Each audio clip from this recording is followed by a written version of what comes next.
आज दिनांक 26 डिसेंबर.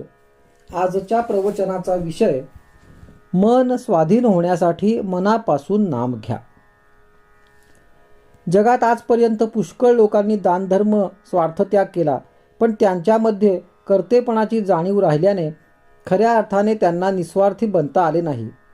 खरे म्हणजे आमचे मन आमच्या ताब्यात आल्याशिवाय आम्हाला निस्वार्थी बनता येणार नाही. मन कोणत्या साधनाने आम्हाला आवरता येईल?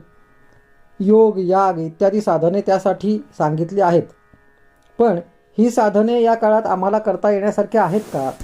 या साधनांसाठी लागणारी काळाची अनुकूलता आपण राहतो त्या परिस्थितीत आपल्याजवळ खास नाही. मन ताब्यात यायला सध्याच्या काळात नामस्मरणाशिवाय दुसरे साधनच नाही. कारण आज एक नामच भगवंताने अवतार रूपाने आमच्यासाठी शिल्लक ठेवले आहे.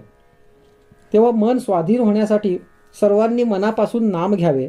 नाम घेत असताना मनाचे स्थैर्य बिघडविणारे जे विकार आहेत त्यांना आवरण्याचा प्रयत्न करा. मनाला सर्वात मोठा विकार कोणता बाधत असेल तर तो म्हणजे अभिमान. या अभिमानासारखा आपला घात करणारा दुसरा शत्रू कोणी नसेल. तो अभिमान सोडायला आपण शिकले पाहिजे. भगवंताने आजपर्यंत एवढे अवतार घेतले ते सर्व अभिमान मारण्यासाठीच होते. हिरण्यकश्यपूच्या वेळी भगवंताने अवतार घेतला, पण देव समोर उभे असताना सुद्धा त्याचा हात नमस्काराकडे न जाता तलवारीकडे गेला. यावरून त्याचा अभिमान किती तीव्र असेल याची कल्पना येईल. तो अभिमान नाहीसा करण्यासाठी आपण कर्तेपणाची जाणीव सोडून नाम घेतले पाहिजे. मनाची स्थिरता बिघडविणारा दुसरा शत्रू म्हणजे राग. हा राग फार भयंकर असतो. मोठमोठ्या तपस्वी लोकांची तपश्चर्या याने धुळीस मिळविली आहे. हा राग आवरण्यासाठी आपल्याला राग कशामुळे येतो हे नीट समजून घेतले पाहिजे.